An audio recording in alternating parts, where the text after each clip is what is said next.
Hey mate, before you enjoy today's episode, I wanted to take a moment to talk to you about the free 14-day transformation that we are currently running inside of the Unbreakable Man team.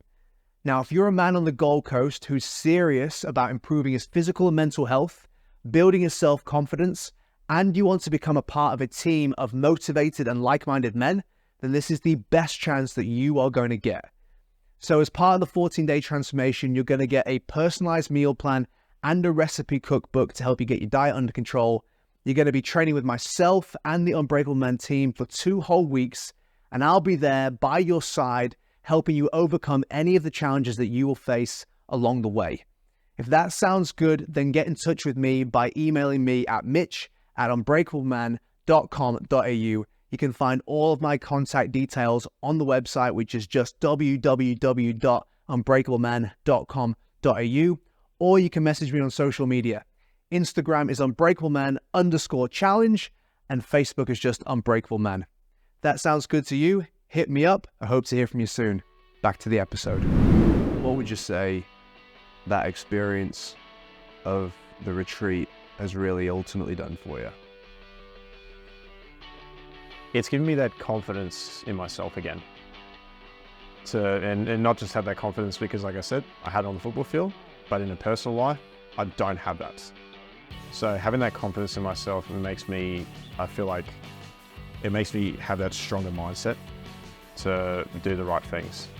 Make those harder decisions easier to make, as we've talked about. So, and that for me is what I sort of took out of the retreat a lot more, is that, okay, the confidence will build me up and then I can make those harder decisions easier. So, and that will transition to all aspects of my life, whether it be business, whether it be personal, sports, anything and everything. My confidence has gone through the roof because of it. So it's slowly getting better, but I feel like it's, the steps that I've taken to improve my confidence, it's gone up dramatically. Hey mate, I'm Coach Mitch, and welcome to the Unbreakable Man podcast. It's my goal to help you achieve excellent results in the area of your health and physical fitness, your career or business, your relationships, and in your own personal passions. This is going to be your one-stop shop if you are the kind of man who wants to achieve his fullest potential in life. And the only way to do that is by becoming unbreakable. Hey guys, and welcome to this week's episode of the Unbreakable Man podcast. Today I'm sitting down with my friend Nick. How are you, brother? Good, mate. Yourself? Well, good to have you on the podcast, my man. Thank you. So Nick actually joined us for the Unbreakable Man Retreat in October, and it's been a pretty big year for you, hasn't it, man? A lot of changes. Yeah. A lot of changes, and for the betterment of me too. Yeah, so we're going to dive into the progress you've made this year, man, your story, and then your experience on the Unbreakable Man Retreat and what's happened for you since. Sound good? Sounds good to me. All right, beautiful, man. So, dude, firstly, let's just let everyone know how we know each other. So, I run the Unbreakable Man program down at Snap Fitness Pacific Pines, and Nick's a member down at the gym. We've probably known each other for a couple of years now. Yeah. I've seen you around at training. You've been really consistent in the gym work. And it seems like the gym was kind of the start of you wanting to improve yourself. Would you say that was the case? Yeah, absolutely. My first sort of tick in the box was to start, I'd started more in sports than anything. So I'd pride myself on playing a lot of touch football. And then that sort of worked into the fact, okay, I'm not quite at that level where I feel like I'm fit enough to be playing multiple games per week. And my body was sort of falling behind. Hence the reason why I started coming to the gym. It's like, okay, well, there's a few little deficiencies I need to pick up on. So I need to pick those up so that way I can maintain myself and be able to play the sport for longer and enjoy it more without having to go, oh, crap, I'm injured this week, can't play for the next 2 weeks or 3 weeks or whatever it might be. Yeah. So just improve my body, and that helped me a lot. Yeah. Great, man. Exactly. And that's usually how it starts, is something fairly simple. Okay, I want to get better at some physical area of my life. Let's get fit. But it seemed like we've had lots of conversations over the last maybe 12 to 24 months, and not that many of them were about your physical things that you were trying to improve, right? A lot of it was about sort of the mental and the personal stuff. Yeah, absolutely. My mentality was the thing that was sort of holding me back. I felt like physically I could push through a lot of stuff. So if I was feeling a bit sore, but not too great in the body, I could still push through it. But in saying that as well, mentally wise, if there was a mental challenge that didn't really have any physical aspects to it, that's where I really had a lot of struggle to deal with it. So both in personal and my professional life as well with my business. Yeah. What do you do for business? I have my own cleaning franchise here on the Gold Coast. I have a Jim's cleaning franchise. Yeah.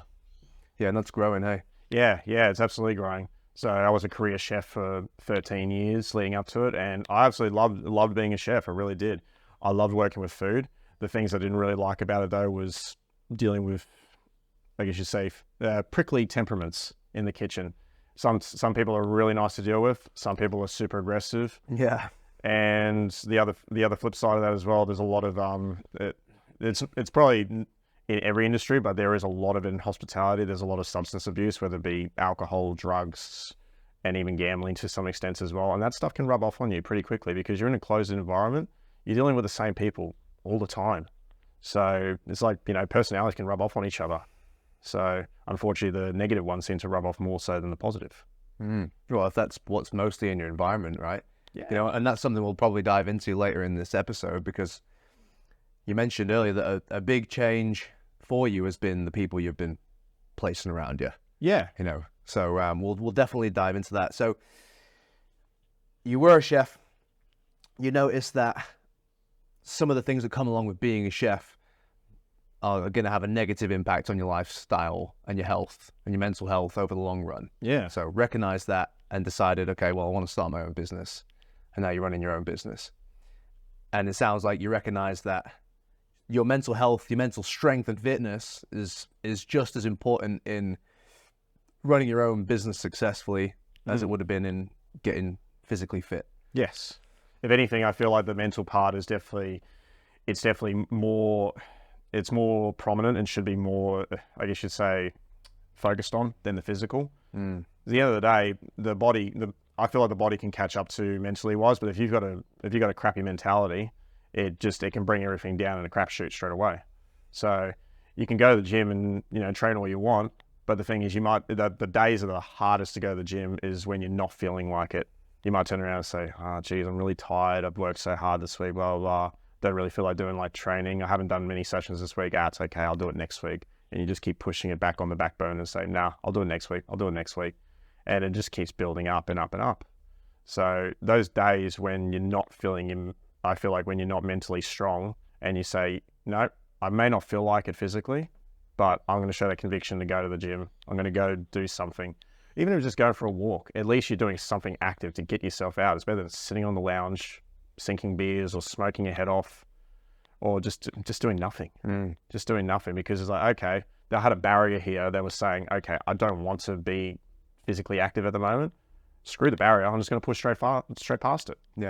Yeah, absolutely, man. Well, this whole podcast and the Unbreakable Man is all about helping dudes live the life that they want to live. Yeah. Right. And unfortunately, that life doesn't come cheap. No. You know what I mean? Like, you have to put in an uncommon amount of work to have an uncommon outcome. You know what I mean? Like, most people listen to that little voice in the back of their head that tells them to push it back. Yeah. Skip today's workout. Or, don't make that extra phone call to a potential customer, whatever it might be, and that's why most people are in situations where that isn't their dream life. That isn't how they want to be. That isn't the relationship that they want to have, whatever the goal is. You've got to be willing to push through, and that's where getting this right up here just makes all the difference. Yeah, 100%. I had two recent situations to me. One was a professional, one was a personal situation. But both of them I handled in a completely different way than I know I would have handled 6 to 12 months ago. Yeah. Very easily. Yeah. One was a client, and I chased up for a job and inquiry. He seemed very positive. We'd done the quote, happy to go ahead with it. Tried contacting him to get a clean date booked in, and just completely ghosted me. And multiple attempts with emails, text, phone calls, everything. We tried contacting him in multiple formats over multiple days, and he just kept ghosting us. Eventually, he picked up the phone once, and I just said, hey, is this a good time to talk? And he's like, oh, no, not really. Kind of busy at the moment. And I'm just like, okay, no worries. I said, look, I'll give you a call back in the next 2 days. How's that sound? He's like, yeah, no worries. Try calling him back. Sure enough, ghosted me again. Now, I know the old me probably would have got a little bit as much as I hate to say it, a little bit aggressive and sort of said like, look, I don't appreciate you wasting my time. This is BS, blah, blah, blah. But instead I just turned around and said, hey mate, it's pretty obvious at the moment you're not really ready for a cleaner. I said, look, the offer is still available. The quote is still valid. If you wish to change, if you do change your mind and you are seeking a cleaner in the near future, please give me a call back. And I felt like that for me was a growth period, because it's like I handled that more like an adult. I handled that more like a business owner instead of handling like a spiteful teenager. So, Definitely. All right. Well, let's go back to where you were 12 months ago, man. What were some of the challenges you were dealing with? Let's go professional first. Let's talk about business. Professional in terms of like, if I had somewhat of a conflict, a conflict situation with a client, I could handle it. I could handle it a little bit on the aggressive side. So I'd be a bit aggressive in my personality, the way I'd word things towards the client. And, I wouldn't swear at them or threaten them. That's something I put beyond me. That's where I always used to draw the line in the sand. I still do to this day.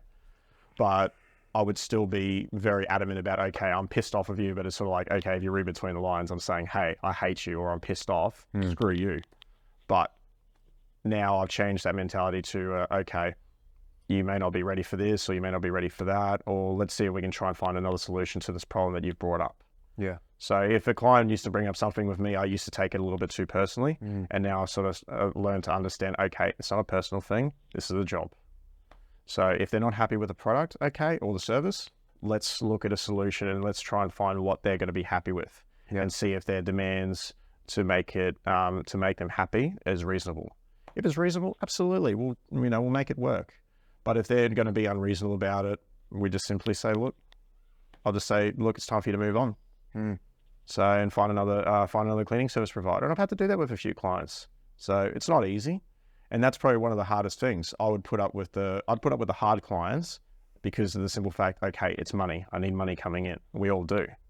But in saying that negative personalities as well, even with a client, it makes you annoyed. It makes you really peeved off, and you don't want to deal with that all the time, especially when you have your own business. That was the whole selling point with me buying my own business, was the fact that, okay, I'm going to control who I deal with. I'm not going to be dealing with all the negative personalities. Screw that. That's why I got out of the kitchen. So, yeah. Because negative personalities it's like a virus. It's so infectious. It really is. But get those away from you, and you find your mindset's a lot more positive. So 12 months ago, would you say that you found yourself being, upset or angry at work more often? Yeah, absolutely. Yeah, there'd be some days where I'd come home and, it'd be like, okay, nothing really happened. So it's like, sweet, those are the best days. So nothing special. My partner would come, I'd come home, my partner would ask me, oh, how was your day at work today? And I'm just like, yeah, nothing special. And she's like, oh, is that it? And I'm like, yeah. And I just said, that's the best days for it. It's perfect. Nothing eventful. Yeah. That's what I like. I just want to go in and do the job, and that's it. Get paid for it, and that's simple. Yep. But, and then there were some days where it's like, okay, client peeved me off because of this or that or blah, blah, blah, or just, because I'm driving so much between jobs, even just people out on the road. So that would just drive me nuts as well, just those little things. But I let those little things crawl underneath my skin. And that's when I started realizing you got to stop doing this, because you start carrying that from your work life into your personal life, and it slowly starts just crawling across that little line that you said, okay, I'm going to keep work and personal life separate. But then eventually you start going, okay, it's crawling in a little bit, and then you end up snapping at the people that you love, the people that are close to you, the ones that are meant to, to be there to help you when you need it. So, and you realize after the fact when you're not so heated, it's like, shit, I acted like a real asshole, and I shouldn't have done that to this person. But sometimes they can burn a bridge very quickly. That person may turn around and say, look, I don't want to be anywhere near you. So you end up becoming one of those toxic people. Yeah, exactly. I ended up becoming something that I absolutely hated. I really disliked, and it that cut deep for me. It really did. So, and that's where I started realizing, okay, I need to make a few changes here. So it started with me turning around and actually saying to my partner, so this is where it sort of delves into a bit of a personal aspect, that, okay, let's go see a counselor. Yeah, well, even if we just back it up a little bit, man. So you're noticing that your mood was being negatively affected because you were not handling some of the conflict situations in your business. Yeah. Potential clients, right? And then that, because your mood is being affected, you're now bringing, this angry, frustrated version of yourself home to your partner. When you would come home in that state, what would be the first thing you did? I'd come home, I probably wouldn't talk to my partner straight away. And I'd be somewhat just like go straight to my room, go sort out a few things. And then she'd come in and be like, hey, what's going on? And I just, I'd sometimes just snap straight away. Like she didn't even do anything to warrant it at all. And I just turn around and say, oh, I'm busy. Just, piss off and leave me alone sort of thing. And just let me focus on what I've got to do. And, then I realized maybe half an hour to an hour later, once I've got everything done, I was just going, why did I snap like that? There was no need. There was really no need for it. I could have just simply said, hey, honey, look, I'm pretty busy at the moment. I'll come and see you in a few minutes. Just let me get this sorted first while I've got this on fresh in my mind, because otherwise I will forget to do it. So there was plenty of different responses I could have given to the, hey, piss off and leave me alone. I need to focus on this. So many different ways I could have done that. Yeah. So, what was some of the other things you were doing to kind of resolve your frustration at the end of the day? And this is where it goes into the personal stuff. I started going into a lot of sexual based stuff. So pornography, sometimes instead of coming straight home after I finished work, I would make a bit of a pit stop, if you will. And I started going into stuff like brothels and massage parlors, not the good kind of massage parlors, just to clarify. And yeah, just a lot of sexual based stuff. So that's how I'd blow off steam. So as I felt like, okay, my partner's not going to want to be anywhere near me while I'm in this sort of mood. So I'm just going to go blow it off with someone else. So, which is, completely the wrong way to go about things. And it took me a while to realize, and I finally said it on the retreat, I admitted I had an addiction. I developed an addiction to it. So, and when I finally said the words that I have an addiction, I have a problem, it scared the crap out of me. It really, really did. As I always said, because I deal with teenagers and children in our touch teams sometimes, more or less around that anywhere between 12 to 16, 17 age group. And I've always said to any adults that are on our team and myself, the main thing I want for this team, set a good example for them. And I just realized, obviously I don't talk about this in front of them, but still at the same time, I feel like, what if they did find out about this? That'd be such a terrible example to set for them. So I say no to drugs, don't have any alcohol around the kids. That's fine. But all this stuff, it's like, that's still an addiction. That's still a problem. And that can still set a bad example for someone who's very impressionable. And I always said, I don't want to be a bad impression for kids. I don't have kids myself, but doesn't mean I want to put a bad impression for someone else's child, for them to grow up and then start doing the same sort of thing. How long was that an issue for you, man? Like when I admitted the fact that I had the addiction, that's when it sort of hit me. And I just said, I want to change myself. And it was actually one of the guys that was on the retreat that with us, Sasha. He said to me, because a friend had brought up the fact that, go talk to Nick, because an acquaintance of ours that was on the team, he hadn't had any, sexual activity for a while. He'd just gone for a breakup and he just had a child with the breakup. And he hadn't had any sexual activity for a while. And my closest friend, Josh, had turned around and said to our acquaintance, hey, why don't you go and talk to Nick? He has a lot of experience in this stuff. When I told Sasha this story when we were on the walk up the mountain, he said to me, oh, so essentially you're a drug dealer, because someone's coming to me for a fix or some sort of advice in that field. I was like, fuck, that hurt. That really, really hurt. But there was a raw shock that I needed. I didn't like it at the time. It took me a while to absorb it, but that's what really sort of kicked it off for me to change. And that's why I said this is where I need to make some drastic changes very quickly. But when did that start? When did you start turning to that sort of stuff? Oh, it's been easily 10 years. Like my partner and I have been in a relationship for 12 years, and I've probably been unfaithful for 10 to 11 of those years. Fucking hell. So it goes that deep. So anybody that's been close by and that has watched from the outside looking in, they thought, okay, there's obviously a few problems here, but they obviously didn't realize how deep this went. And it was a massive problem. It took me a while to admit it. But, and a lot of people would probably, a lot of people would have turned around, especially maybe my friends, maybe her family, even her close friends would have probably turned around and said she was stupid for staying around and, keep giving me chance after chance after chance. And we had a discussion yesterday and, it made me realize as well, no, she's actually very forgiving. So did I feel like I deserved a second chance? No. But she's that kind of understanding person that gave me that second chance, multiple second chances. So if it would have been, I would say 90% of other women, they probably would have said, no, get out of my life.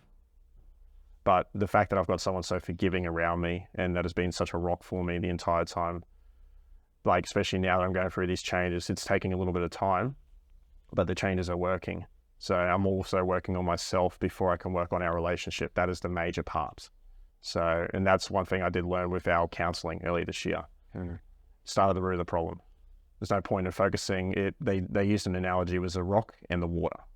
So you're going to focus on the rock that goes into the water, or you're going to focus on the ripple effect afterwards. Focus on the rock. Focus on the source of the problem, and then the ripples will go away after the fact. Yeah. Okay. So it'd been an issue for ages. How were you justifying that? Because I was justifying by saying, okay, I've got a very high sex drive, and my partner didn't. And I was saying, okay, well, if she doesn't want it, I'm just going to go somewhere else. I'm going to get my fix. And, that's essentially, that's why I sort of look at it like the way Sasha said it to me as well. I was like, okay, well, I was a drug user then, in a way, for an analogy, if you will. And I just kept justifying by saying, okay, well, I work hard. I do long hours. I make sure there's a roof over our heads and there's food on the table. I always made sure those things were settled. But in saying that, it shouldn't have given me the justification to turn around and be unfaithful. So, but in saying that, wasn't thinking clearly at the time, and it puts like a film over your eyes and just sort of goes, nah, screw that. I'm just going to go do what I want. I'm not going to think about anybody else. So I was being really, really selfish. I wasn't thinking as a person in a relationship. I was thinking as someone who is a singular property. So I was thinking in terms of me being in a relationship, like, okay, I'm being a good provider, but that was in the financial sense. I wasn't being a good provider in the sense of emotional needs. Yeah, definitely, man. And I suppose a lot of fellas get in the habit of just trying to solve the now problem. Yes. Instead of seeing ahead and going, okay, if I solve this problem in this way right now, that's going to lead to these bigger issues down the track. A lot of men aren't looking 5-10 years ahead of time. But the problem is we're all unknowingly walking towards these big fucking cliffs that we're going to fall off. And unless you're able to future project how what you're doing today is going to affect you in that next 5 to 10 years, then you're falling off that cliff, man. Because things like breakups, divorces, heart attacks, all those sorts of things don't happen because of what you did on that day. They happen because what you did every fucking day leading up to that point. And so it's about what you do on a daily basis and a weekly basis with your habits and in your life that are going to prevent those shitty things from happening and make sure that good stuff happens for you in the next 5 to 10 years. Yeah, exactly. And that's where it's sort of like now I'm sort of seeing the long-term effects from the decisions that I made. And in terms of like, okay, I was thinking that I was being a good provider financially in terms of always making sure there's a roof over our heads and food on the table. And yes, I have done that and I'm still doing that to this day. But the thing is, okay, if I look back at how much money I've spent and wasted on these fixes to make myself happy over the last 10 years, we easily would have had a house deposit by now. How much do you reckon? I'd reckon $20,000 would not be an underestimation. Over the last 10 years? Yeah, easily. Between going to brothels, going to massage parlors, phone sex, webcams, the whole lot. It goes very deep in terms of how much money I've spent and wasted on this. So I think $20,000 would be a fair estimation, if not under. So like I said, I reckon easily we'd have a house deposit by now, or at the very least, I wouldn't be paying off a car loan. And, having to live like that, we'd own a car by now, and that, that would set us up a lot, because not having to pay $200 a week in a loan and a loan payment every week for a car, it'd be a lot nicer to put that towards a house. Yeah. So, and now that's where I'm seeing those financial repercussions, like we talked about. We're not looking at the effects that's going to hit us now. We shouldn't be looking at the effects that's going to hit us now. We should be looking at the effects that's going to happen in the long term. I didn't think about that at the time. I just thought about the short term and just went, hey, I'm happy now. I'll deal with the rest tomorrow, or deal with it another week. And I kept pushing back and kept pushing back and kept pushing back. That's why I found it quite ironic when we did the retreat, that when you told us to go grab the rock and you told us, okay, just this size. What do? I picked something bigger than what it needed to be. I thought, well, that fits my situation perfectly, because I made this problem so much bigger than what it needed to be. So instead of me turning around and saying, okay, obviously I've got a bit of a problem here, maybe I need to seek outside help. So whether it be a counselor, a psychologist or psychiatrist, whatever it might be, and saying, okay, I'm going to spend money and funnel money into that to help me if I need it. But instead, I just kept spending money in other things, and I was saying, oh, I can't afford a psychologist. So it's like, okay, I can't afford money for something that's going to help me, but I can afford money to put into something that's going to be detrimental to me in the future and make the problem so much worse than what it needed to be. Yeah. So, well, that's it, man. Like, you did that to make yourself happy in the moment. Did it make you happy? At the moment, yeah. In the long term, absolutely not. No way. And I greatly regret what I've done. Really regret what I've done, because it's not only has it pushed us back financially, but the big thing I look at as well, the main focus is for our relationship. There's so much rebuilding I need to do if I want to keep that relationship alive. So that's where I say my partner is a very understanding and very forgiving person to give me that chance to rebuild our relationship. She could just simply turn around and say, look, I don't want a part of you anymore. And, you can go for a walk, put it that way. That's a nice way of saying it. But she's been that kind of person that has been really forgiving enough to give me that chance. And at the time, I didn't think I deserved it. Now that I'm starting to make those changes and see that I can make those changes, it's like, okay, maybe I do deserve the second chance, but it's like, this is the last second chance I'm getting. I've had way too many second chances to count. This is the last second chance. If I screw this up, that's it. Bye-bye relationship. 12 years of a relationship with someone that I love very dearly down the toilet. So, and it's not fair on both of us. So, but I've just shown to myself that I can make those changes. But it takes hard work. It takes determination. It takes conviction. It's not something that's going to happen overnight. So these changes did take a bit of time. So, and some of these changes aren't easy. It may suck at the time. There's a bit of tears, a bit of hard work, a bit of anger, but once the goal is there in front of you, it's so much more satisfying, because it's like, I've worked for this. I've earned it. It's not just a quick fix and just go, yes, sweet, I'm done. I'm good. Now it's like something, okay, this is months of work, months of progression. And all of a sudden, it's like you're starting to see results. And it's so much more satisfying. Yeah. A lot more gratification out of it. Yeah, absolutely. And one thing I want to point out as well to all the people listening to this or watching this is that aside from the obvious reason for fixing this, which is you simply can't have a relationship and do this at the same time. No. But it's also hurting you in every sense of the word. Yeah. Like you're becoming a worse version of yourself by continuing to solve the short-term problem of your happiness and relieving frustration right now in this way.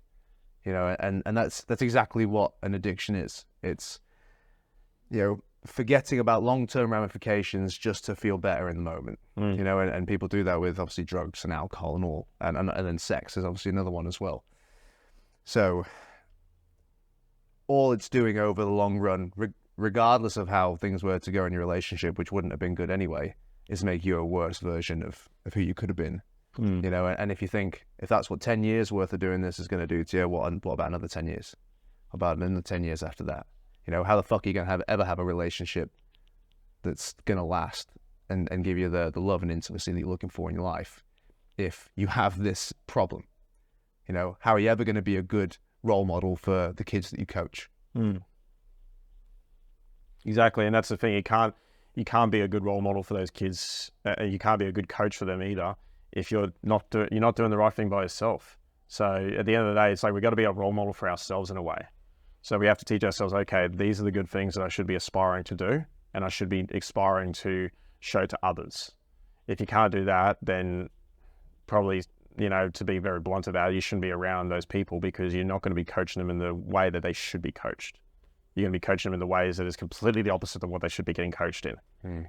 So that's why when if I have some of the youngsters, one or two might ask me a few things here and there. They might be having problems in their personal life, and I try to give them a little bit of advice. So I got a young lady who's on our team. She's only 15.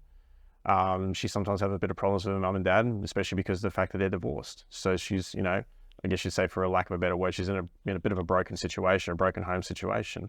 But she's a lovely personality, and I always say to her, I just say, look, try not to let you get you down. I said, focus on the positives in your life. I said, what have you got going good for you at the moment? She's like, well, school's going good. I've got a lot of good friends around me. And I said, well, that's exactly what you need. I said, your mum may snap at you every now and again, but just remind her, just say, look, I still love you, mum. And she'll do the same thing too. She'll realize in the moment, okay, I stuffed up. And she'll come back to you and say, I love my daughter. And I just say, don't judge your mum too hard. And that's the kind of person I want to be. I want to be able to give them advice when they need it. Be able to, be that person that, it's like, oh, I'm in a bit of a rough place. I'll go talk to Nick. Be that person that sort of they can depend on. Be that person that they can talk to when they need that good advice. And I can give them the good advice they actually need, instead of turning around and referring back to the, to the not so good stuff that I've done in my life. Well, you got to walk the talk, right? Yeah, absolutely. You got to practice what you preach. If you're not practicing what you're preaching, then, for a long time, and this is what I used to say, I hate hypocrites. I was a hypocrite, 100%. Don't be a cheater. Don't be unfaithful. What did I do? I did it for 10 years. 10 years. And I was just living a lie. And I had to make sure I changed. It's basically, I had to change myself as a person. I guess you'd say, call it a rebirthing phase, if you will. So it's like the old Nick's in the old Nick's in the bin. Take the good things with it, of course. Take the things that I've learned and go, okay, the old part of me is gone, and now the new one's rising from the grave. There's a new person. There's a new Nicholas around. And that's what I've been a lot more happy about. Like, physically, I feel stronger than I've been in a long time. Mentally, strongest I've been ever. So, and even when I have other people coming around to me and saying that they notice, not so much ladies, but more so when I have another guy turn around and say to me, Nick, you're looking strong. You look different. You look different. You look stronger. And I'm just like, yeah, what do you, I just say to them, I said, what do you mean by that? And they're just saying, oh, you look more built, you look more this. And they just said, you're carrying yourself a lot better. And that straight away says to me, like, okay, my mentality feels stronger. So I've always said, when I've gone to the gym and I've done anything physical, I don't care about how I look, it's good. It's good to feel, positive in the way that you look, but I've always been big on functionality. So if someone turns around and says to me all of a sudden, I'm looking good as well, just because of the fact that my mentality is better, I think that speaks volumes. 100% that speaks volumes. Definitely. I know that one of the things we haven't spoken about yet that was an issue for you, and you've made a big change with it since the retreat, was alcohol. Yes. Yeah. That was another thing that was clouding my judgment and making those bad decisions. And how much were you drinking? At my worst point, I was having two cases of beer a week, plus spirits on top of that. So maybe half a bottle of whiskey. So, especially during the off season, that's where I found myself playing up a lot and drinking a lot more. So, this is where a few bad habits can come in from, a little bit from football. I don't want to blame football because I love the sport. But the notion is, okay, you have a game, you have a beer. You might have 2 beers, you might have 3 beers, and then eventually it turns into 6 or 10. And it just keeps going on and on from there. When the off season's off, it's when they have the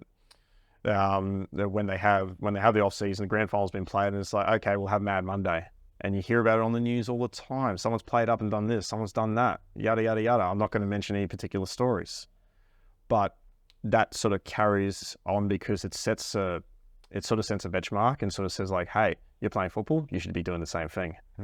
So, but that's not the case at all. So now I'm trying to set myself my own standards, sort of say, okay, well, just because it's off season, Doesn't mean you have to get on the piss all the time. Doesn't mean you have to drink like a sailor. What was that doing for you? Numbing me. Really numbing me. Like I would be, angry or upset about something, and I didn't want to feel that pain. So I guess you'd say, for lack of a better term, I was self-medicating with alcohol, which wasn't the best thing. If I was having problems at home, it's like, okay, I'll just drink a few beers and I'll fall asleep and I don't have to deal with it.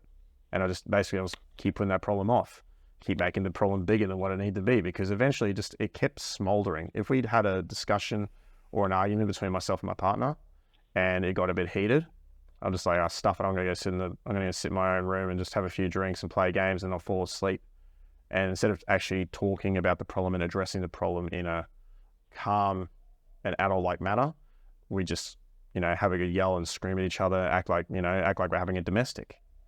And I didn't want to deal with that, so I put it off. And because the problem had just been smoldering there for the whole time, and then I come back to it and it's bigger than what it was, because it's let time pass. And anger and time do not mix well. So sometimes if you're too heated in an argument, it's best to walk away and say, look, we need to take a deep breath, because we're not talking about this coherently. We're not talking about this in a calm manner. We're just screaming at each other, having a screaming match. That's all we're doing. We're not getting anywhere. Let's take a breath. We'll come back in 10 minutes. And that's something, once again, the counselor that we talked to helped us to sort of set in stone and say, okay, well, it's good to calm yourselves down, especially if you get into that point where you're just yelling at each other, but don't leave it for too long. Set a time frame. Say, hey, look, like my partner would turn around and say to me, okay, look, we're obviously yelling at each other. Let's come back in 15 minutes. Let's both go cool down. Just go calm down for a bit. Then we come back to the problem. But instead of me doing that, that's where I turn to the alcohol. So in that 15 minutes, I would turn around and go straight to the fridge, and I'd easily sink about 3 beers in that 15 minutes. Just keep going for it. And then by the time I come back to that problem, it's because I've had that much alcohol in a short space of time. I'm not talking about it coherently. I'm slurring my speech, just look like an absolute idiot. Absolute idiot of myself. So that's why it wasn't one of my main goals when we finished up the retreat for the weekend, but I felt like it would help, and it actually helped a hell of a lot more than what I anticipated. Because like I described to my mother when I was talking about it, it's like I've got the sky in front of me, and when I'm having alcohol, I've got a whole bunch of clouds in it. I can't see a clear sky at all. I can't see the sun or the moon, whatever it might be up there at the time. I can only see cloud cover, cloud cover, cloud cover. But all of a sudden it's like, okay, 1 week, no alcohol, another cloud goes away. 2 weeks, another cloud goes away. And eventually it just kept snowballing and kept making things a little bit easier. And that's where something that you taught me on the retreat as well, because I kept looking at the goal that we had is like, okay, we're going to do a summit today, boys. Scared the shit out of me. So I was scared of heights, I was scared of falling. And then my body started giving up on me, and you said, okay, Nick, I want you to pick a spot right now where we can see and keep climbing to that spot. You take a break when you get there, and we just do it in little goals. And that's what I treated the alcohol thing. Instead of turning around and saying, okay, I'm going to have a 1 month of no alcohol. For someone who drinks very consistently, that might be a bit of a stretch at first. And it might be like, okay, I've got a massive mountain to climb here. But instead, if you turn around and say, okay, I'm going to go a week at a time, I'm going to go 1 week without alcohol. All of a sudden, the goal's down here. It's a lot more achievable. It doesn't seem so daunting. And that is what made it easier for me. And it just taught me to have that self-control again. And I said to myself, I'm not going to drink if someone turns around and says, hey, Nick, do you want to drink? I'm like, no, I'm good. I'm all right at the moment. I don't need anything at the moment. I said to myself, I'm not going to drink until I feel ready that I can control myself and have that self-control to say, okay, if I want to have a drink, I will have one, but I'm going to do it in a controlled manner. I'm not going to get myself to the point where I'm blind, blackout drunk. So, and it took 3 months. I had 3 months, absolutely zero alcohol, nothing at all. And then we went for a music festival a couple of weeks ago, and the night before, that's where I had a few drinks. And I didn't let myself get out of control. I could remember the whole night. I didn't go blackout. I could remember every aspect of that night, very clearly too. So, and the next day, it's like, what do you do at a music festival 9 times out of 10? And I was seeing everybody else doing it. They are getting blackout drunk. Most of them probably wouldn't even remember half the day. I didn't even have one drink. Not one. Water, soft drink. That's it. So just because the situation suited doesn't mean I had to do it. So if I wanted to do it, then I'll do it. Here's a question for you, man. So here's how you were living your life. You were failing to deal with stressful conflict situations in your business, which was making you upset and frustrated. You weren't handling some of the intimacy challenges in your relationship very well, so you're going to go and find this intimacy elsewhere. And you'd medicate yourself with alcohol on a daily basis. What if you'd kept doing that for the next 10 years, where would you have been? I dare say with the amount of money that I was spending, we'd probably still be renting, or if we were lucky, we'd still be renting, because the rental market has gone up the crapper here. And we'd probably be, I dare say there's a good chance we might even be destitute. We might be homeless because of how much money I was spending. I'm earning a decent amount of money with our business, but can I say to the fact that, okay, we'd be in a comfortable financial situation with the way things are going? I don't think so. Would you still even be in a relationship in 10 years if you had kept doing it? God, no. No, absolutely not. How would your health be if you were drinking every day like you were before in 10 years' time? I'd say I'd probably have cirrhosis of the liver by then, especially if I was drinking the amount that I was on a continual basis. But I don't think I'd be going to the gym. I definitely don't think I'd be playing too much football either. Because I pride myself on being able to play a lot of football. When we're alive in all three competitions, it's 3 games a week.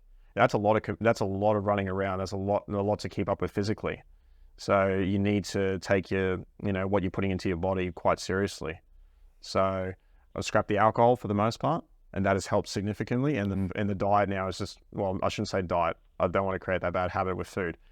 I'll change my everyday way of eating food and what I'm putting into my body every day into a more positive way. So I never really delved into fast food too much. I've never been a big deal for it, but I will say that when I have, it's always been KFC. It's a pretty nasty one, but I try to keep myself away from that, and it might be a treat. So instead of viewing it like, okay, I'm going to have it every week or every second day or whatever, so okay, I might have it once a month. Yeah. But point is, man, probably most likely single 10 years from now. Well, certainly not with the person you're with today. Yeah. You're an alcoholic. If you're drinking 2 cases of beer a week on spirits on top of that. Yeah. It's obviously not going to be great for your health.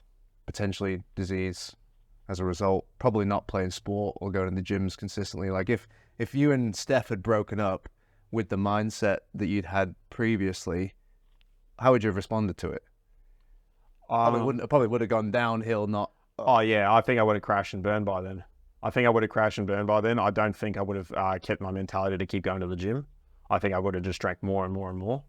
Instead of going to the gym, I would have gone to the pub. Instead of picking up a weight, I pick up a beer or a smoke. Yeah, and you just see that downward spiral. Yeah, just downward spiral, big time. And it wouldn't have done my livelihood any good at all. I wouldn't have seen myself being in a good place if I would have kept this going in another 10 years' time. So, and that's why we needed to signal the change. Yeah, absolutely, man. So look, mate, we spoke way earlier in the year about doing the retreat, and you'd already started to make those changes. Like, you've seen the counselor, fantastic decision. You're recognizing that there's an issue. Like, awareness is probably the first step, right? Because most fellas would be right in the middle of a situation that you were in and just continuing to head towards that cliff, like with just blinders on, but you became aware. You're like, well, I don't want things to head that way. I can see that this is my relationship's done if I don't make some changes. My health is screwed if I don't work on my alcohol consumption. I'm not being the role model I want to be for the kids that I'm coaching. All these things are coming up for you. You're taking some action. Obviously, you're consistent with the gym, which is fantastic. You're aware that you invested in counseling for your relationship, which is great. And then we spoke about the retreat. What initially was the attraction for you? Why did you go, okay, yeah, let's do this? The counseling was helping Steph and I in our relationship together, I guess you'd say. So it was focusing more on the together part. But as the counselor we were seeing, he's obviously he made the suggestion that we need to do some things individually. so focus on us individually before we can improve on this. It will improve ourselves in a relationship standard. So I thought, okay, when you made the suggestion of doing the retreat, maybe this was the circuit breaker that I needed to sort of shock myself and do something for myself and sort of go, okay, I need to change a few things here mentally and physically. Mentally being the predominant stem of it. And that's essentially what it did for me. Yeah. Well, what before you even got there, because you didn't know what was going to happen until. No, that's the thing. I had no clue. And I think that was probably one of the scariest bits for you, because the Unbreakable Man Retreat, we don't tell guys that much about the itinerary. It's just, here's where we want you to be. Here's the exact day and time we want you to be there. Everything else is planned for you. But part of it is being able to handle the unknown, right? Because there's so many unknowns in life. There's so many unknowns in business, in your relationship, in your health. And you just kind of have to have the balls to take action. Otherwise, you end up like most people who just can't handle uncertainty. You know, we want to try and control everything around us. And to a degree, we can control our choices. But the situation can change, and it cannot be in our favor sometimes, right? But that also stops us from winning if we don't take those chances at the same time. So you didn't really know what you were getting yourself in for, but you just knew you needed to make a change. And what exactly were you looking to get out of the retreat? Like, when we were speaking about it, what was it you were intending to walk away with from that experience? Honestly, at the time, I had no clue as to what I was actually expecting to walk away with in the retreat. I had no idea, because I had no idea what like you said, there was no itinerary. We're not told too much. We're just told, okay, here's the dates, here's the times. But you knew the purpose of the retreat. Like, it's called the Unbreakable Man Retreat. It's about helping guys. It's about helping guys create an unbreakable mindset, which is, I want X, and there's a whole bunch of uncertainty in between me and that point. And I'm going to become the kind of guy that doesn't stop for any of those things. And that's the purpose of the retreat. How we go about helping guys create that, we like to keep that on the hush-hush until they get there, because that's part of it, right? Between where you are and where you want to be is a ton of uncertainty. And if you're not the kind of guy that can handle uncertainty, there's no fucking way you're getting there. You know, so there must have been something you thought that felt right about it. At the time, it was more of a gut feeling, but if I look back at it and actually do analyze it a bit better, I thought, okay, you know, you've helped change a lot of guys, and I've seen the results.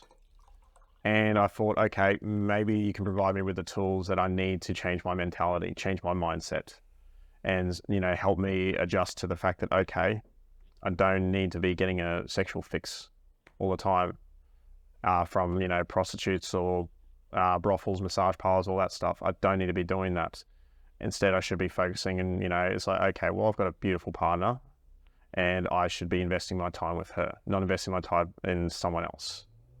And I thought, if I can, you know, have those tools to sort of, you know, I guess you'd say, block out the urges to give into those, you know, to give into those urges all the time, at all, then that would be, you know, that'd be a great thing.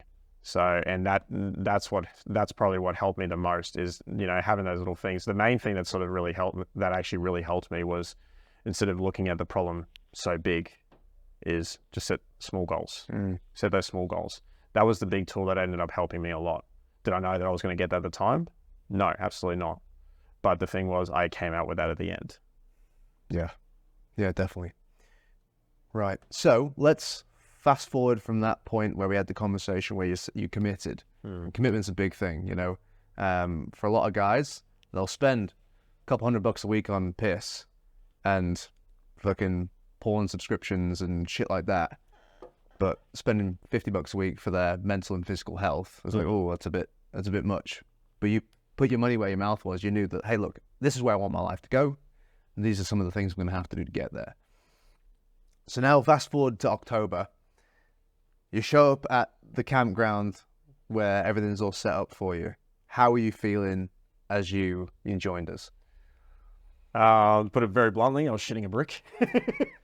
But at the same time, I was excited as well, because it's like, okay, for me, this could be the start of a big change for me. And I didn't know what to expect. I had no clue at all. I was walking in there blind, and it was pretty obvious when we did the whole rock practice that really got me by surprise. So I didn't know what to expect for that one. It's like, okay, go grab a rock, pick it up. Okay, you know what you're doing with this one for the rest of the weekend. Shit. Made it so much worse than what it needed to be. But yeah, when I got there, I didn't know what to expect. I really was not expecting what I did get. I was expecting a little bit of that, but not to the extent that we went, because I felt like, for me, that was very extreme. For me, that was a very extreme experience. So It was tough, wasn't it, man? yeah, absolutely. There's some scary, challenging moments. Yeah, physically and mentally. Like, physically by the end of day one, you were there, you were helping me the whole time. My body's giving up on me. Knees playing up and quads cramping on the left side. Just nothing was going right by the end of it. But you still kept pushing me the whole time, giving me that little push and saying, right, instead of, okay, we've still got this much to go. It's like, okay, go here, then here, then here, and then here. And kept building up to it. And then eventually we did get to the top. And then it's like, okay, we've achieved it. Now, time to get back down. That's it, man. So Nick summited his first mountain on day one of the Unbreakable Man Retreat. So, and getting up that mountain, I mean, it's a trek, but there were some climbing bits there as well. Yeah. And almost everyone has a fear of falling, right? And so people stay well away from situations where that's possible. And that makes a ton of sense, obviously, right? Like I dread the thought that anyone hurts themselves on an Unbreakable Man Retreat. So we put a lot of time and effort into making sure people are safe, and that we've already gone through everything that we're going to put guys through first, so that we know, okay, here's potential threats and here's how we're managing those possible issues. And my reason for asking you guys to do stuff like that and encouraging you to take on those challenges is because I want you to trust yourself. I want you to trust that you have the capacity to put yourself in a difficult, scary situation, be able to use your brain and your body to get yourself through that situation safely. Because there are all sorts of difficult, scary situations that you're coming up against in your life, in the challenges that we've already mentioned, that you needed to be able to get through safely. You needed to be able to push your brain and your body through safely. And that's all it is practicing that. It's practicing the skills and the techniques to help keep yourself calm and focused so that you can create the results you're looking for, despite the fact you're in a stressful situation. And that's a large part of what the Unbreakable Man Retreat is about, So you're out there practicing those things on that day.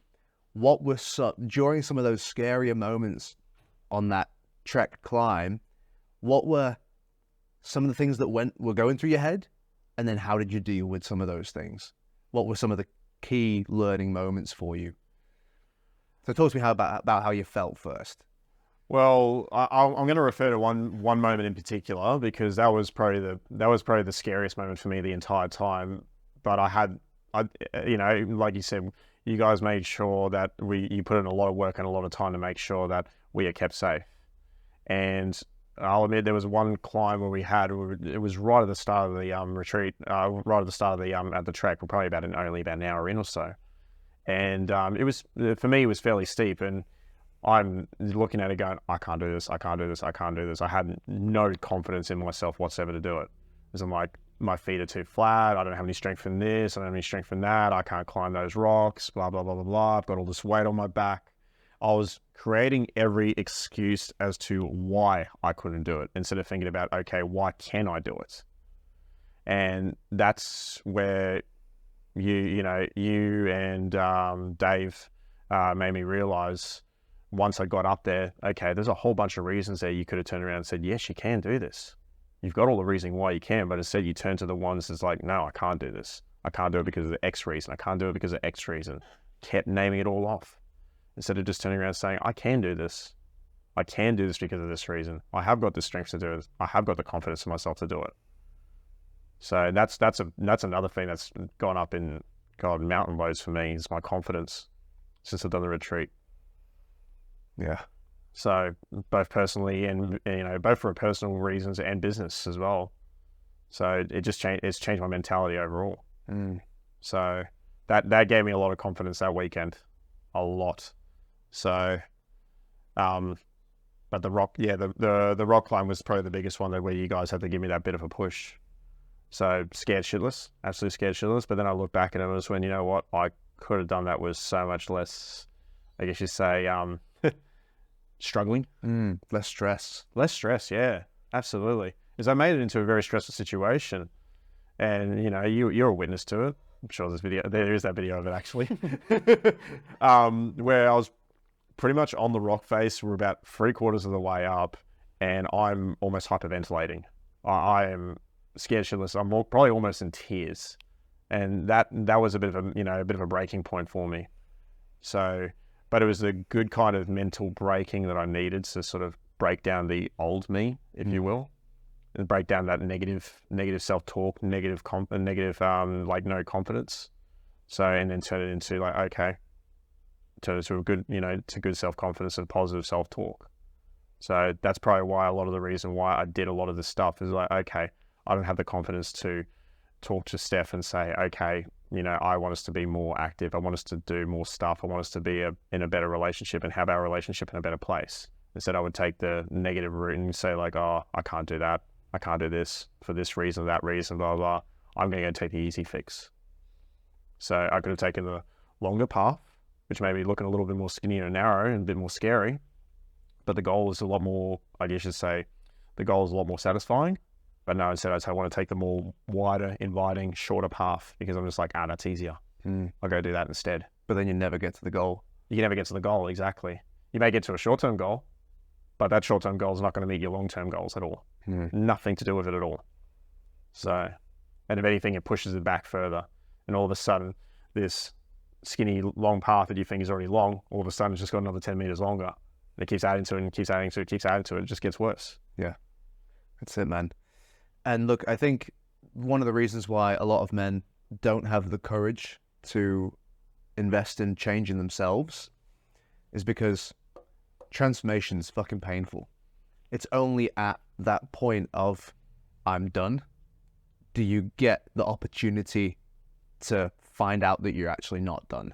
There's so much more past that point for you. And the man that you want to be is on the other side of that point as well. So I don't take any pleasure in seeing guys in fear or in pain. But what I do see in those moments is, okay, now I can actually help Nick. Now, right in that moment is where we can demonstrate to whoever's struggling with that, or even if it's for myself, now right in this moment is my opportunity to take a step closer to being the kind of person I know I need to be if I want to build the life that I'm looking for myself, my partner, my potential future kids, my friends around me, all that sort of stuff. If I want to be able to take care of those people, I've got to be fucking strong. So I can't let this beat me. So it's transformation's fucking painful. And that's why most people stay exactly the fucking same for most of their life. And they never get the full fruits and rewards that come with pushing yourself to be that better person. So you took that opportunity, man, and it's already paying off for you. And it's only been a couple months since the retreat. Like, think about the long-term projections of all the little things you're now doing consistently, which are more positive than what you were doing. So, I mean, we climbed this mountain on day one. You proved to yourself you could climb the mountain despite not thinking you could do it a bunch of times. So you come back down. Obviously, initially you were like sore and tired, let's probably say. Did you kind of reflect on it later in the evening? And if you did, what did you think? I reflected a little bit on the evening. I probably reflected more towards when I was actually leaving the retreat, when I was on the drive home. That's when I had a lot more reflection, a lot more time to do it, because I was talking out loud with my mother. So my mother's always, both my parents have been a big strong point for me, but my mum has always been, I guess you'd say, not to put bad anything on dad, but dad's got a lot on his plate, so mum always has been there a lot more for me. And when I talked out with her and reflected with her, and that's when I reflected on the discussions that I had on that day one, because that was a big changing point for me with some of the discussions that I had and some of the things that I witnessed and did myself on that day one. So talking to Sasha and how we talked about that discussion where it's like, essentially I was, to put an analogy, I was a drug dealer, which that really hurt. It hurt, but it was a sort of, slap in the face to say, hey, wake up, start changing. And start changing, now. Don't turn around and say, I'm going to do this in a day, I'm going to do this in 2 days. Start doing it now. Even if there's little incremental changes. So that was one thing I viewed, and then me struggling with doing the mountain climb and especially doing the scaling when we had to do the rock faces. That, I was the youngest out of the whole group, and I've got someone who's, I've got Robbie Doo, Almost 60 with Parkinson's. And he did it first go. No problems at all. Didn't show that he was scared at all or nervous. He could do it. And I'm just thinking to myself, okay, if he can do it, why the hell am I struggling so much? So I think I realized then in that moment that it was sort of more a mentality thing and not so much a physical thing. And that's where I sort of reflected later on the Sunday when we were leaving, that my mentality had to change because I had no confidence in myself. I had zero confidence in myself. So, and I've talked this with you in a couple of conversations before. My confidence could be situational. Chuck me on a football field, I've got mountains of it. But take me into a situation where it's more personal and more, off the field, my confidence is non-existent. It's dead and buried. There's nothing there at all. Why was I like that? I could not tell you. But the thing is, now I've had those challenges on the retreat, and that sort of made me realize, okay, I need to, take what I have on the field sometimes in terms of my confidence and bring that into my personal life. And it has done that for me. So those challenges the challenges that we did that day, Sasha giving me that bit of a cold hard shock. That's what really did it for me. And then making those little incremental changes and start saying, okay, I'm going to change now. So it was just really simple things that I could have done from day dot. Social media plays a big part in our lives these days, as much as I hate to say it. Yeah.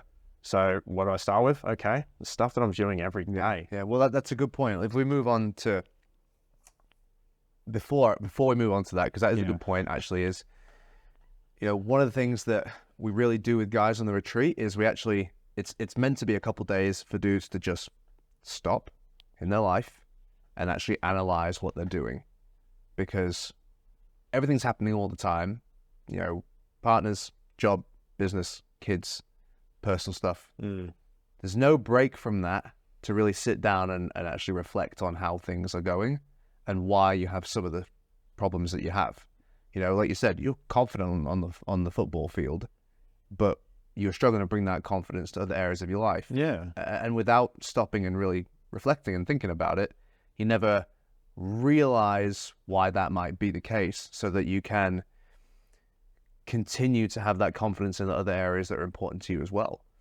But upon reflection, all you go is, well, I know football really well. I'm competent at football. I've invested a lot of time and energy into it.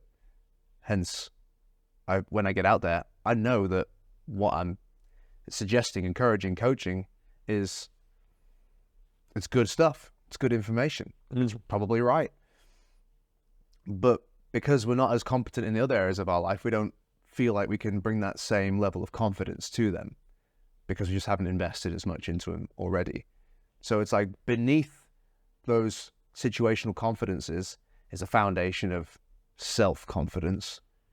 And we spoke about this literally yesterday because we were discussing, what we're going to talk about today. And that was, you mentioned a video that you'd put up yesterday, and you felt nervous about doing it, but you just did it anyway.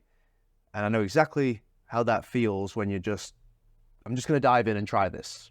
Even though I don't really feel good about it, I know it's something that's going to be helpful. So I'm just going to dive in and try it. And for all those at home, you're going to have to do that at some point in your life if you want to make positive changes. And if you struggle with doing that, here's how you do it. All you do is recognize the fact that even if you fuck up this one little thing, this video, this phone call, this conversation, that will not have any bearing on the long-term outcome that you create for yourself if you just, unless you allow that one thing to be the reason why you never try again, right? You know, I have to make phone calls to random strangers who are looking at helping themselves and doing some of the stuff that we do with Unbreakable Man.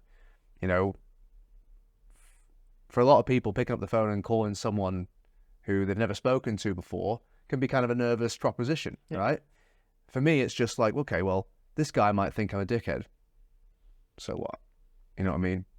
I'll try my best to not make that happen. However, if it happens, that's fine. I'll talk to someone else and they'll love what we do and come and jump on board. So be it. You know, this person might reject me. Fair enough. There's 7 billion other people on the planet. I don't need everyone to say yes to me, right? I don't need everyone to like me. I don't need everyone to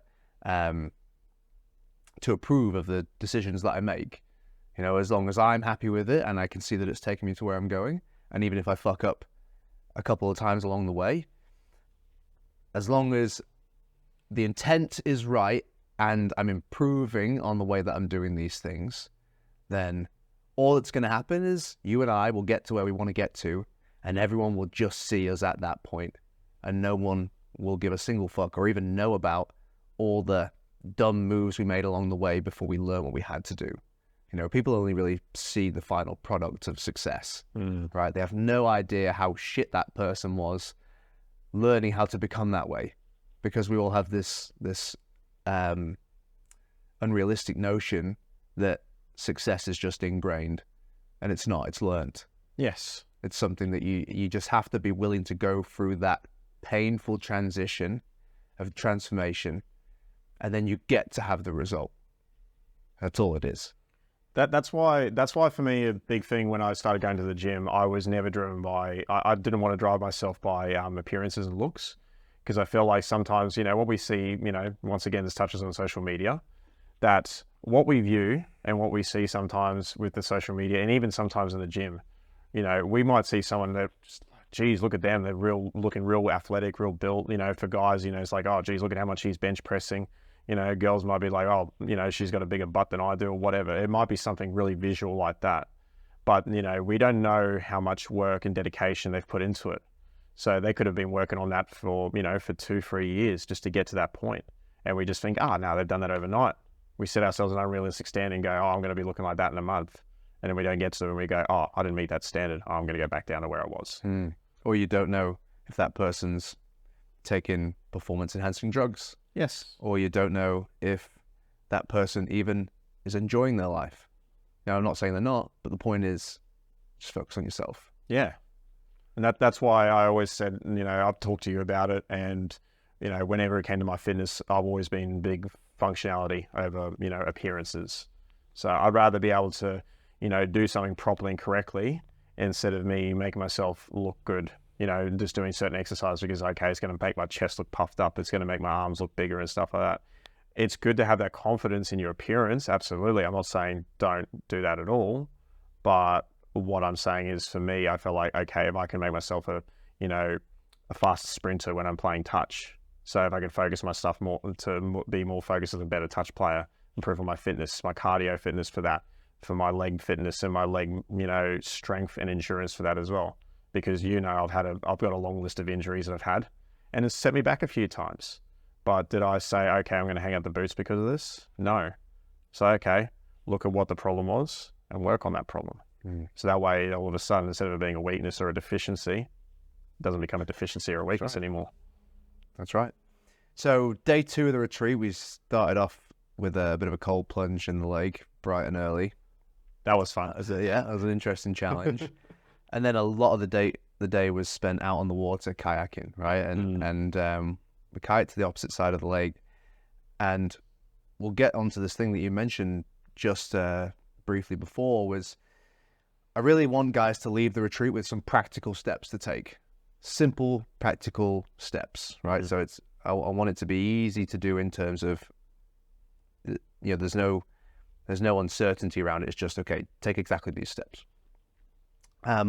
With the struggle you were having with controlling your sexual urges, we spoke about, okay, well, how are you setting up your environment currently? Like what information is in front of your face on a regular basis? So can you explain to myself what that was like for you? How are you setting up your environment?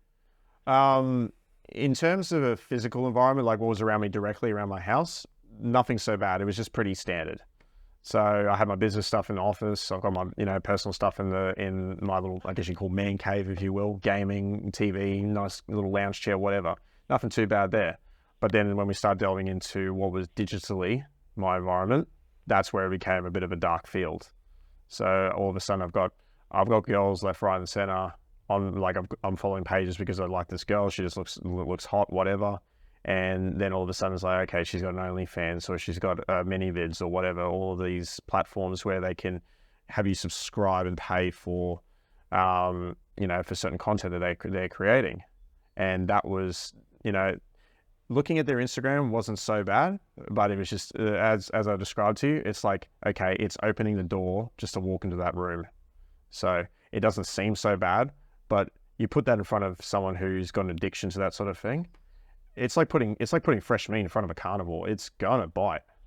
And It's putting crack in front of an addict. yeah, absolutely. It's putting crack in front of an addict, and that's the scary part. That was putting a drug in front of me all the time, and I was my own worst enemy doing that. It's like, okay, I want to get better. Well, I'm going to get better, and I'm going to get better all the time. What do? No, I'm going to put something that's just going to tempt me to go back to that old life straight away. Go on Instagram. Oh, there's that chick again. Just have a quick peek. Just have a quick peek, a quick fix. No, all of a sudden, back on the train again. Yeah. It's costing you money. It's costing you time. Yeah. It's costing your attention. It's taking, away from your relationship. Yep. All these things.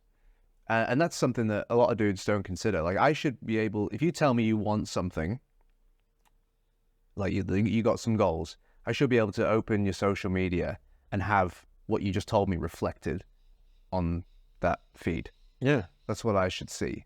Otherwise, you're being distracted. You're being distracted by stupid shit. Yeah. And don't get me wrong, like, I'm not saying don't use social media for a bit of entertainment every now and again. Yeah. Fair enough, right? But if it's hurting you, if it's stopping you from becoming the man you want to be, then what the fuck are you doing?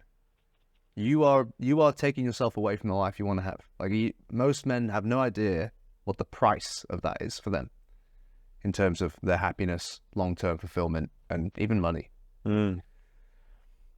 That's why the first thing I did as soon as I went home, and I said to you these goals were, what I wanted to do. The main one I noticed that I'm on all the time was like, okay, I go on Instagram, and probably Snapchat was the next closest one, because Snapchat's always, deletes itself in 24 hours. You see their messages and their threads, bang, it deletes itself in 24 hours. There's no evidence. So for me at the time, being addicted to what I was, it was it was a perfect crime, I guess you'd say, in a way. It was the perfect crime, but not the perfect crime. So I was like, okay, that was the first one to go. So I said to myself, do I need Snapchat for any particular reason at the moment that's beneficial to me? No. Okay, great. Delete it. Gone. Bye-bye. See you later. And they sent me a reminder, if you don't reactivate your account in 60 days, your account will be permanently deleted. I looked at it at the time. The first probably week was a little bit like, okay, do I really want that to be deleted? No, I don't need it. I just kept reminding myself, is this beneficial to me? No, it's not. Get rid of it. Don't need it. Do not need it. The next one was Instagram, because obviously it's more photo-based and video-based content on Instagram. So looking at that, I just went, okay, I went through all the people that I'm following. It's about 300 pages I'm following, so it was a little bit to go through.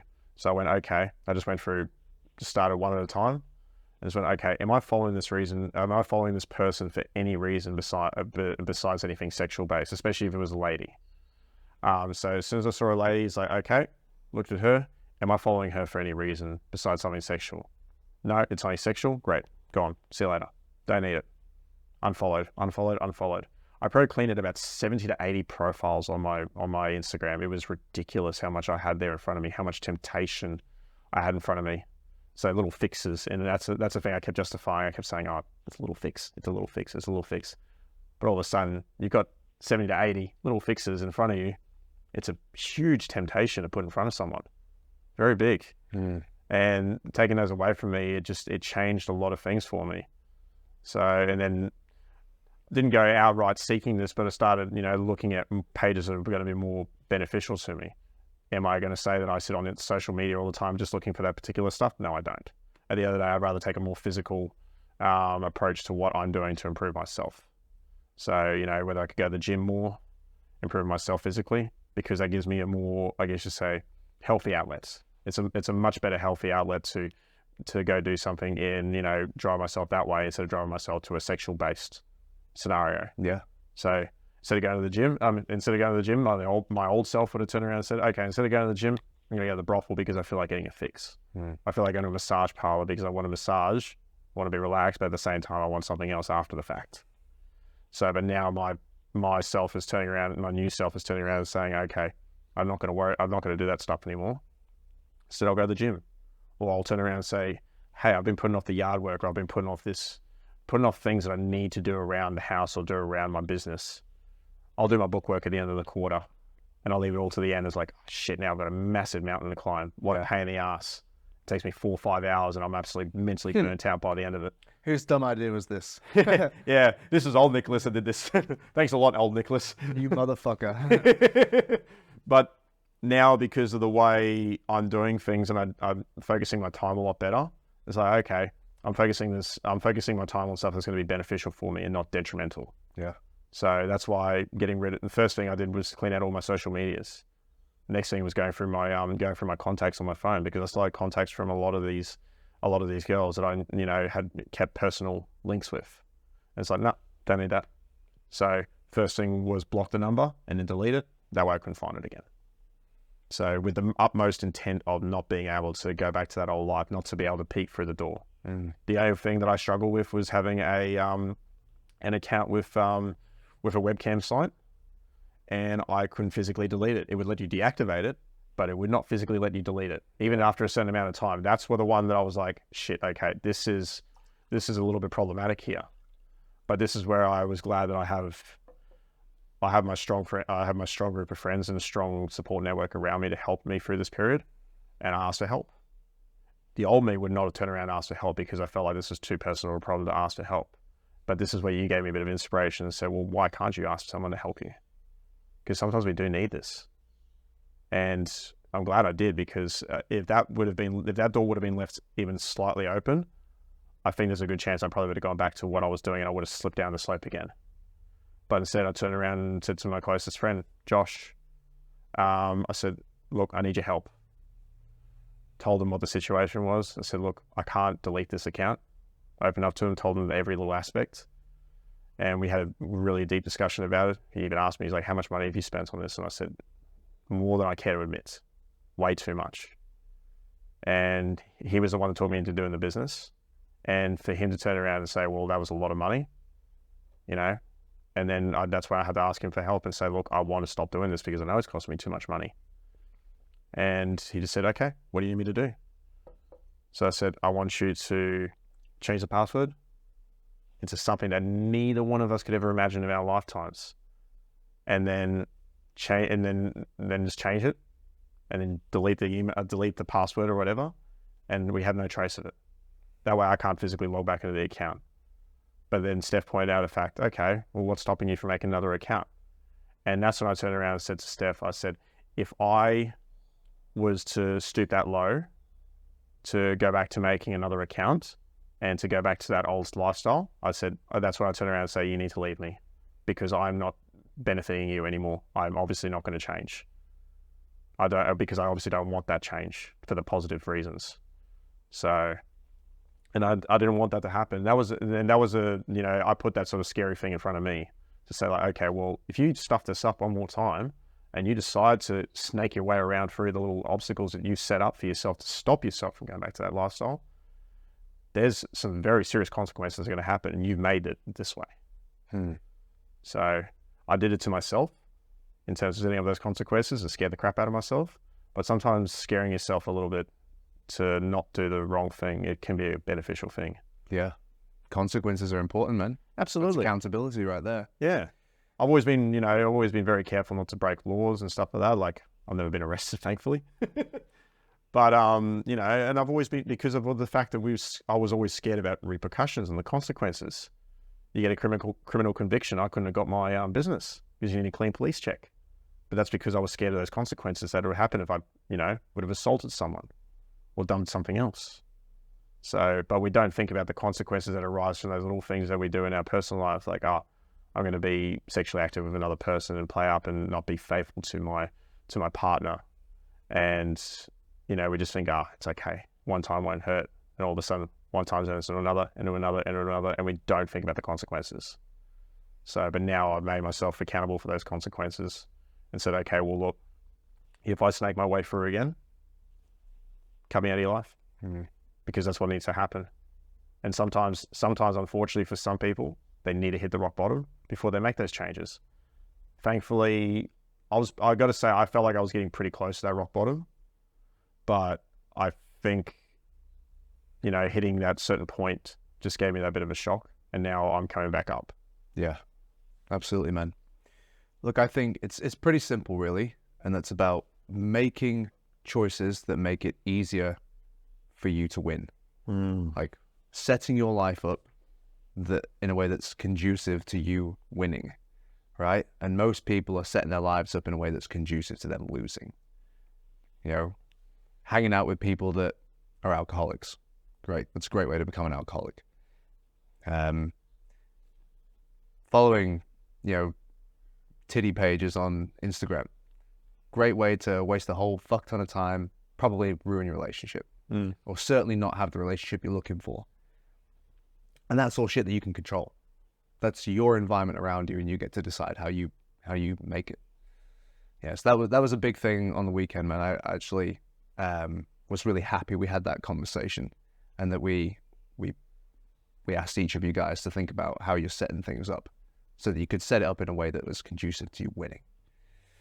So after that, man, it was another scary moment for you, man, wasn't it? We've got back in the kayaks and we went round to the gorge, just at Muggera Dam there, and we did some cliff diving, and that was one of the high points of the weekend for me, because every single man that joined us on the retreat that weekend jumped off the highest cliff, and that was really the last really physically and mentally challenging thing we did for the weekend, outside of some of the conversations. And to see every one of you find the courage to firstly climb across the top of the cliff, because that was a big thing, and then get to the point where you're leaping off a 8-meter platform. That was a big deal for me. I was very proud of that fact. How was that experience for you, man?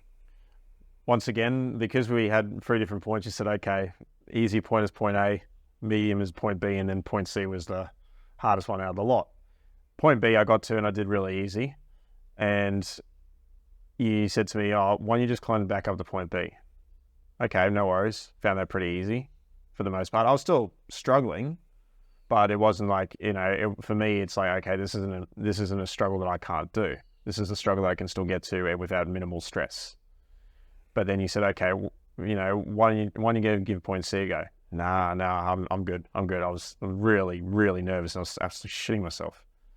But you just said, why don't you just come here? Take a couple of steps over. And we did take a little bit of time to get there, and probably the gap between, the space between point B and point C was probably about 10 meters. But I think for you to coax me to do that, it took us about 45 minutes. And there's a good few times where you could see I was nearly in tears in my face. I was really scared. Not much gets me to that point where I actually produce tears and absolutely I'm just about to cry, like a kid. That really put it into perspective for me. So that was, once again, it was a lack of self-confidence in what my body was capable of doing, and saying, okay, I can do this, because I kept worrying about the negatives and saying, what if my foot slips? I'm going down there. I'm going to hit a rock on the way down. I kept thinking about every worst possible scenario that could have happened, instead of looking at the positive outcomes and having the confidence in myself to say, yes, I can do this. It took 45 minutes to get there, but we got there in the end. Yeah, definitely, man. And there was a point where I thought I'd lost you, and it wasn't me that got you through it. It was actually Sasha. It was. Can you remember what he said to you, man? Can you remember what his piece was?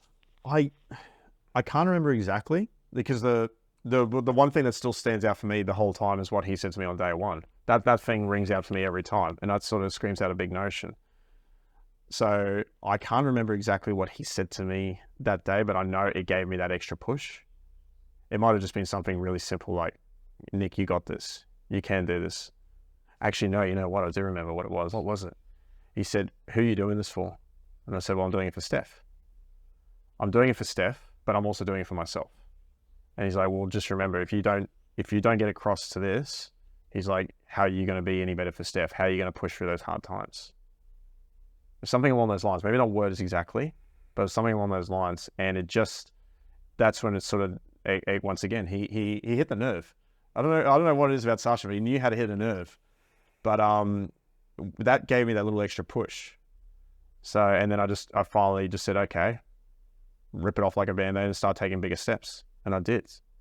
So we got there at the end. And like you said, you thought you lost me at one point and you thought I was going to turn back around. And then the other thing that I think you and Sasha both pointed out as well, it's actually shorter distance now just to go all the way. Yeah, once we got it past the halfway mark, I was like, great, because he doesn't want to go back. I want to go the longer way. Yeah. Get me off this rock as quick as possible. Exactly. But it gave me that sort of shocker to sort of say, like, okay, get it over and done with. Rip off the Band-Aid. That was another one of those moments where it was like, great growth opportunity here. Yeah. Like, here we are. Fantastic, Nick. You're right on the edge now. Now you get to decide who you want to be. You get to decide what kind of a man you want to be. All right? The guy that goes back or the guy that pushes through, goes forwards, achieves a goal. And that's, that has already transitioned into my life, I feel personally for me. Because I've had I've had a few situations, but there's been a couple that have stood out for me particularly. I mentioned the one about talking about it with a client before. That was a more business-based thing. And then there was a more personal situation that happened recently where I know the old me, I would have had the confidence to do what I did. And I ended up actually going, you know what? No, I'm going to have the confidence here. I can do this. And I'm going to rip the Band-Aid off. And it was at the music festival that we were going to. I was mainly going for one band. And I was just going to be glad just to see them perform. But here we are sitting down for breakfast. We're just about to finish up. We're about to go back to our room and get ready to go down to the festival. And next thing you know, I see the lead singer for the band that I really wanted to see. I absolutely shit myself. Had a starstruck moment, really did. But I know the old me. I would have, Steph turned around and said, "Oh, why don't you see we can have and quickly go say hello and just get a photo with him." I know the old me would have turned around and said, no, I can't do that. I don't have that kind of confidence. I would have just said, no, I'm gonna back out here. It would have been me on the cliff there.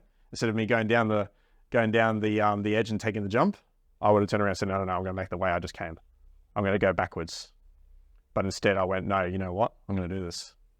And I'm glad I did. Yeah. Absolutely glad I did. I was so much happy for it. I was like, shit, yeah. I got to shake hands.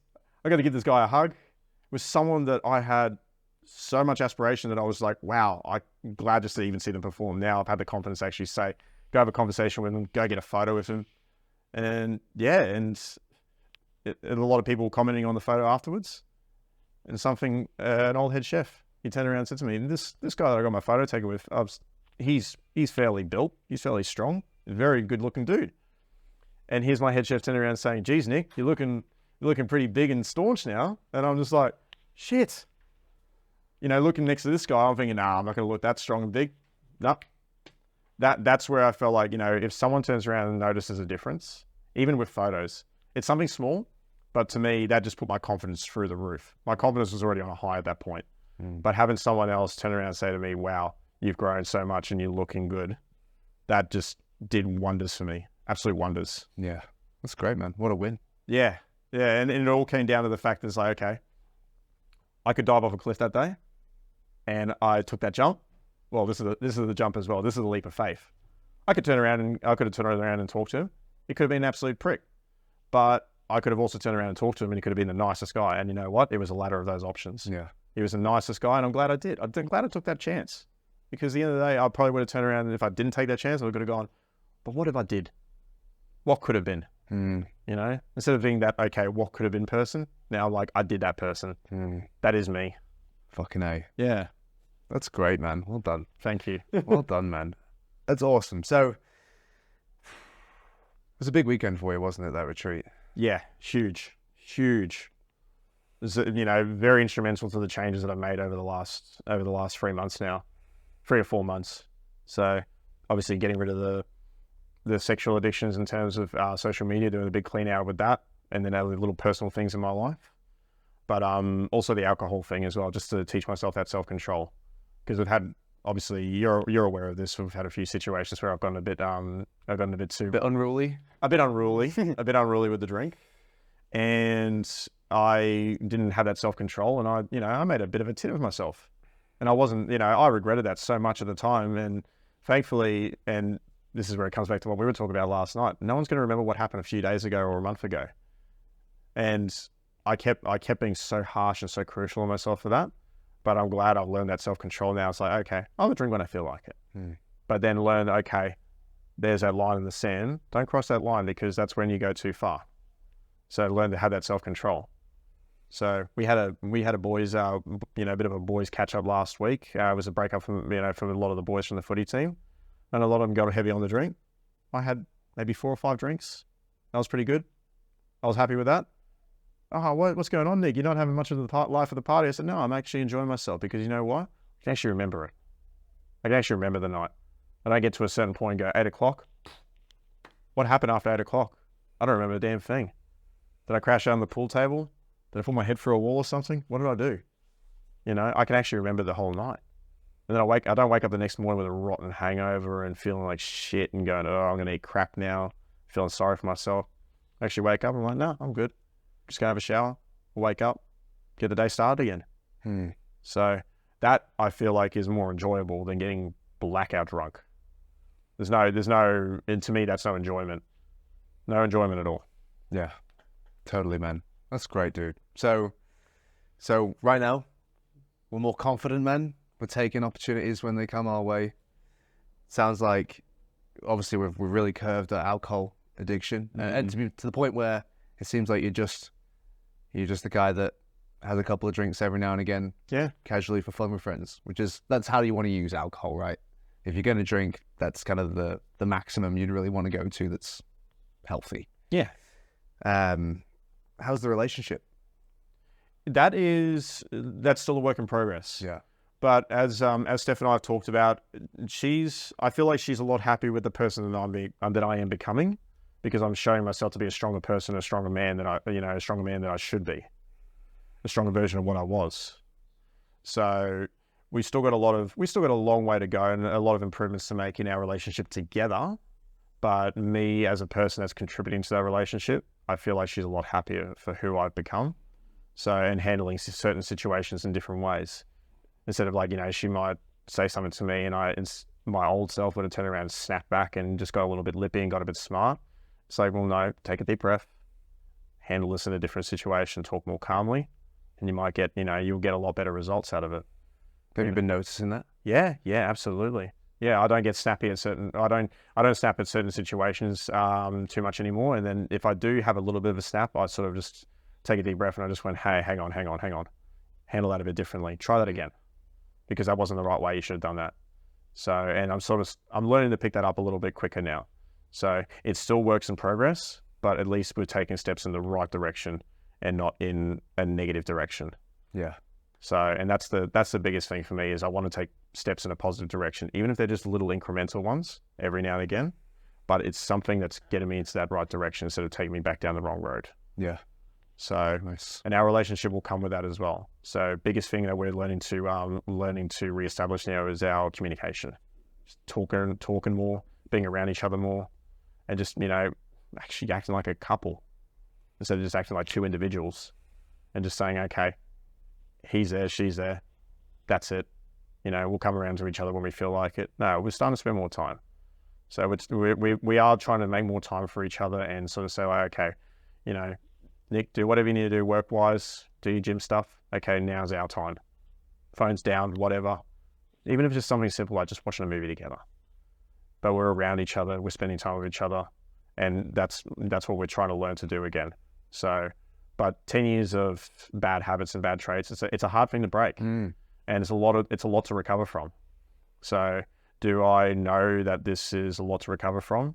Yeah, absolutely. Could I take an easier path and just turn around and say, look, maybe we should just break up and we both start our own little paths? Absolutely. But I'd rather turn around and say, no, I'm going to fix what we've started, and we're going to give it the absolute best chance we can to make sure that, we can fix this relationship, because I feel that's only fair. So, 10 years is a lot to throw away. Just to turn around and say, no, sorry, see you later. Yeah, especially then to also not solve the problem that caused it to go rotten. At least both of us unsatisfied. Well, then you still take all that same shit into the next relationship, and nothing fucking changes, because we all fail to realize that the common denominator here is us. Yeah, exactly. And that's what it sort of took me a while to realize as well. Like, okay, I'm the, not saying that we both, that it's more so one-sided, but I feel like with what's happened in our relationship, I think I've got a larger portion to account for. And that's where I'm taking that onus now. And so like, okay, yep, I acknowledge the fact that I did this. I stuffed up. Can I change what I've done in the past? No, absolutely not. I wish I could, but I can't. But what I can do is I can change the person I'm going to be in the future. So can I make myself a better version of myself and make myself into a better person for Steph? Yes, I can. I can do this. But it is going to take time, and it's going to take some conviction, and there's going to be some hard times too. So, but I've got to learn to, okay, if the hard times come around, don't shy away and say, okay, I'm going to take an easy route. I'm going to take an easy fix for now. No. There's a hard time that comes up. I've got to meet it head on. That's right. Yeah. Being Unbreakable is all about. Absolutely. Oh, yeah. So, to summarize, way less alcohol, no more acting up with brothels and porn and all that kind of shit. None of that. So you probably saved yourself $1,000 in the last couple of months alone, just on those two things. I would say I'd be saving myself at least $1,000 a month. Yeah. Nuts. Absolutely nuts. On top of that, way more confidence by the sounds of it. You're already seeing that reflect in some of the opportunities you're taking. Relationships improving, health and strength's better. It's only been not even 3 months. Yeah. Right around the 3-month mark. Yeah, right around that 3-month mark. Experience. If you had to kind of boil it down to one thing, what would you say that experience of the retreat has really ultimately done for you? It's given me that confidence in myself again. And not just have that confidence because, like I said, I had it on the football field, but in a personal life, I don't have that. So having that confidence in myself makes me have that stronger mindset to do the right things, make those harder decisions easier to make, as we talked about. So, and that for me is what I sort of took out of the retreat a lot more, is that, okay, the confidence will build me up and then I can make those harder decisions easier. So, and that will transition to all aspects of my life, whether it be business, whether it be personal, sports, anything and everything. My confidence has gone through the roof because of it. So it's slowly getting better, but I feel like it's, the steps that I've taken to improve my confidence, it's gone up dramatically. And I don't rely on my confidence to be only in one particular aspect, because that's what I felt like I was relying on a lot of the sexual stuff. I was relying on my confidence in that. So, but not in myself personally when I'm outside of that. Hell yeah. That's fantastic, man. Thank you. Well done. Good fucking job. Last question for you, mate. So, what would you say to any man who is thinking about investing in themselves and coming and joining us at the Unbreakable Man Retreat? Don't wait around for it. Do it now. Like, act as soon as possible, because the longer you leave the problem alone that you are experiencing in your life, the bigger it's going to become. I had to learn this the hard way. I let a problem that should have been nipped in the bud first time I got caught out, first time I was unfaithful. I should have nipped that in the bud straight away, but I didn't do that. And I let it go on for 10 years. 10 years is a long time. So all I can say is to anybody that's looking to invest time and money into themselves, don't sit around waiting for an excuse saying, oh, I'm going to make it a New Year's resolution. I'm going to do it because of this. I'm going to do it because of that. No, you say, I'm going to do it tomorrow, today, even. Do it today and start making those positive changes today. Because if you don't start doing it now, you're just going to keep putting it off. And you're going to be looking down at another 10 years and go, shit, I should have done this yesterday. Yeah. Yeah. 100%. So, lads, if you want way better health, way stronger physically and mentally, you want better relationships, you want more successful in your professional, your business life, if you want to set aside some of those shitty habits that hold you back, invest in yourself. Come join us at the Unbreakable Man Retreat. Next one's in May. Cheers, brother. Thanks, Mitch. Thank you so much for your time. Appreciate it, man. Well done. Keep it up. Thank you, boys. Hope you enjoyed the episode. If you did, comment down below. We'd love to hear from you, and I look forward to speaking to you on the next episode. Thanks. Hey, mate, I hope you enjoyed that episode of the Unbreakable Man podcast. If you did, it would be absolutely fantastic if you could leave us a 5-star review, because that's going to help us get our message in front of more men who need to hear it. Now, if you have some feedback for me, I'd love to hear that too. Comment down below. And if you just need some mini doses of Unbreakable Man motivation throughout your week, then you can follow us across all social platforms. On Facebook, it's Unbreakable Man Challenge. On Instagram, it's Unbreakable Man_challenge. And on TikTok and YouTube, it's just Unbreakable Man. Your support would be absolutely invaluable. Now, last but not least, do not forget, men aren't born, they're built.